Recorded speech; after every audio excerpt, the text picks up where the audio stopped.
Welcome back to the channel, guys. My name's Gareth, this is Tech Check. This week, let's talk about monitors, specifically 4K 144Hz monitors, because they have been mega expensive over the years, but they have been declining over the last 12 to 24 months, and I've got really exciting one to speak about. The model and name of this particular monitor is the Electriq, and it's the EIQ 27 4K 144 IF SGH UCA. What a mouthful. But essentially, in layman's terms, it's a 4K 27-inch, 144Hz, FreeSync enabled 4K monitor.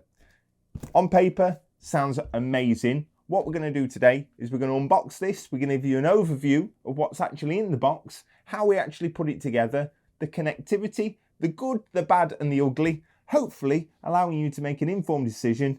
Is this going to be the monitor for you?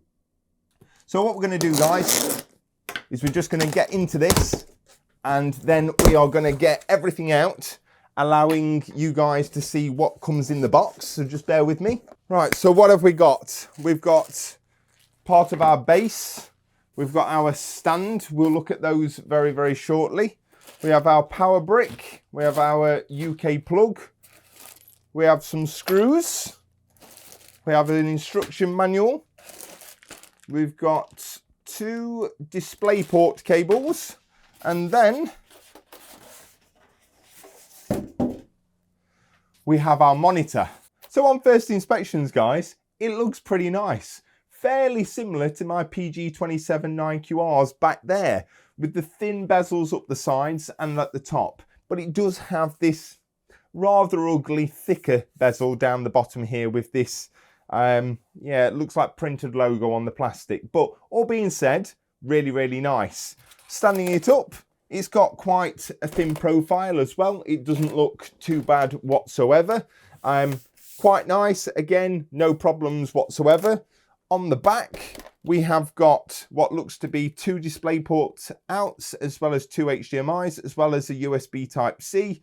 An audio out, and then just our standard power connections here. What we have also got is we've got 1, 2, 3, 4, 5 buttons on the side, obviously our power button here, and then we've got our OSD buttons at the back as well.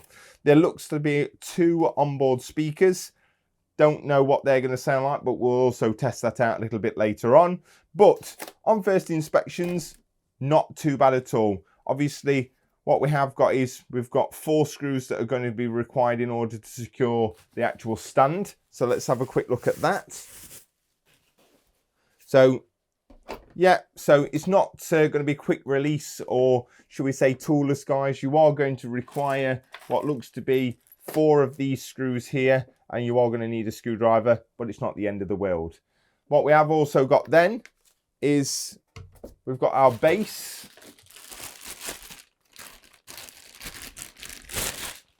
Yeah, that's pretty sound. And then all that does is that will go onto there. And then you have also got 3 more screws, of which you only need 2 to actually connect as well. So the good thing is they've given you an extra small screw for the base, and then an extra large screw for the back of the monitor, just in case you lose them as well. So what we'll do is we'll quickly get this put together. We'll get the monitor on top of the actual stand and base itself. And once it's all together, we'll turn it on and look what it looks like. So for the base thing, guys, just that slides on to the actual stand itself. And then all we're going to do is we're going to use 2 of these smaller screws. And again, guys, in order to connect the actual stand to the back of the actual monitor itself, 4 included screws. Again, you do get 1 spare, and we'll go ahead and tighten up all 4 of these. So now that you've got your monitor put together, which takes about 30 seconds for the base and the stand, and to connect it to the back of the monitor, 6 screws and just a Phillips screwdriver required. So very basic and straightforward. Now you've got it on your desk, how are you going to position it, and what sort of functionality does it actually offer in terms of mobility? So it can obviously go, let's turn it this way, let's show you sidewards on. So it can obviously go all the way down and all the way up. Very straightforward. What we can also do is, if I show you straight sidewards on as well, it can go left to right as well. It can also go in and out, so you've got a tilt function. And then I'll turn it this way and you notice that the monitor's all the way up at the minute. Now, if I want to change it from a landscape to a portrait, you will notice that I can't actually do it straight away because the monitor doesn't go high enough. But if I tilt it outwards a little bit and then rotate it, I can actually change it into a portrait position.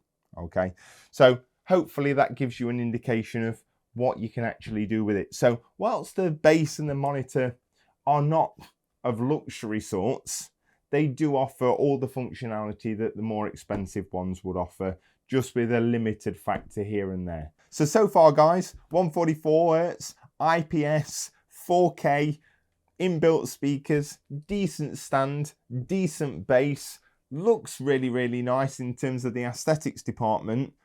Let's move on to the connectivity side of things, and you will start to realize where the drawbacks are here. Hopefully not putting you off, but potentially giving you the ammunition to make an informed decision. Okay, so included within the box, we've seen these two 1.4 DisplayPort cables, and that is where the first issue will be for anyone that's on a PlayStation 5 or an Xbox Series X. You are going to require two of these DisplayPort cables connected to this monitor in order to achieve the 144 4K, shall we say, output. Okay, so that is where one of the biggest issues is. Obviously, PlayStation and Xbox both require HDMI 2.1, and this monitor does not have HDMI 2.1 inputs. Okay, it's got two HDMI 2.0 inputs, which means that HDMI, especially for these console players, is going to render it useless. So that begs the question, 144 Hz 4K. Who's this going to actually serve? So someone like myself that's got a PC with multiple DisplayPort outputs, I could connect two of these DisplayPorts to my graphics card, run it happily to the output or the input on this particular monitor, and I could achieve 4K 144 Hz, no problems whatsoever. I potentially think that the best option here is using one DisplayPort 1.4 cable and just achieving 4K 120 Hz. That way, if you're wanting to use multiple monitors, you're not using two DisplayPort cables or outputs on the back of your graphics card just for one specific monitor.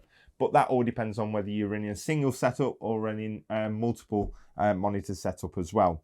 So, with that being said, that is the first downfall. Two of these DisplayPort cables required for 144 4K and no HDMI 2.1. So you console players, I wish it had 2.1 because it would be the perfect monitor for you guys as well. So as you can see here, there is an inlay of a light that runs all the way around the back, and you hopefully see that very, very shortly when we plug some power in. That will actually light up. I'm not sure how bright it is, comparable to some monitors like the LG ones that perform some backlights on the, if you've got a white wall or something like that. I don't think it's going to be quite as good as that. But the only other thing to mention is the USB Type-C. If you're looking to cast your screen from a latest mobile device, or you want to share your screen or something like that, that's really good. Also good at charging things as well, so not too bad either there. But yeah, in terms of connectivity, we've seen our first real downfall. Hopefully not to put you off too much, so I'm going to try and bring you back up. So this particular monitor, with everything that we've discussed, is actually retailing for £349. Yes, 144 Hz, 4K, IPS, FreeSync, £349. I think that's absolutely fantastic. Bearing in mind that a high refresh 240 Hz monitor at 1080p or a 165 Hz 144 Hz at 1440p, you're paying not too far off of that, somewhere between 250 and 350 anyway. Okay, so with that in mind, hopefully I've re-grabbed your attention, because I'm going to turn this on and I'm going to start showing you what the actual clarity of the picture's like, what the settings like, what the connectivity is like, and how we actually get it running. So now that we've actually got that all plugged in, guys, we can go to our display settings. We can actually look at this particular monitor, and it's currently set at 3840 by 2160. We click at our advanced settings. We select this particular monitor, 3840 2160, but it's only actually running at 120 Hz 8-bit. Okay, so what we need to do, as you can see there, it won't allow us to choose anything else higher than 119.9 or 120 Hertz. So essentially what we need to do is go into the actual OSD, and then what we need to do is go down to other. Yeah, and then we need to go down to 144 mode, turn on. Hopefully this works. Right, everything's changed. So go into display settings. Right, so advanced, and then yay, there we go. So we've got 144 Hertz, and it's at 3840 by 2160 on this particular display as well. So hopefully guys, you can see this and it's not too blurry and stuff like that. But what I'm also going to do as well is I'm going to come out of there and I'm going to go into our NVIDIA control panel. And we can see in here, we select our 4K monitor and it is running at 144 Hertz at 3840, 2160 as well. Okay, so what I would also advise is that you use NVIDIA color settings. You change the output dynamic range to full instead of limited. And as we said previously, the highest 32-bit here as well. Obviously the 8-bit color depth is the highest this particular monitor will go as well.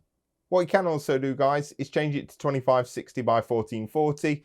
That way you can still achieve 1440p at 144 Hertz, especially if you've got something like a 3060 or a 3060 Ti, not necessarily got the hardware to push the pixel rate of 4K 144 Hertz, then 1440p could serve you really, really well if obviously you want to look for a 4K monitor now, but not necessarily have the hardware to drive it. So one of the major thing guys that I just want to share with you, I've just actually jumped onto the website in which where I purchased this monitor from, and in actual fact it's actually been dropped down by another £50 at the minute, with a potential £20 further off. So £279.97 from Laptops Direct online. I'll leave a link in the description below, as well as the Amazon affiliate links for this particular monitor as well if you're interested.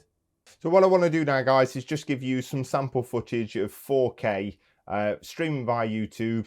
It's set to 4K settings in terms of quality here. We've got our monitor at 4K as well. So let's just have a look at what the clarity is like.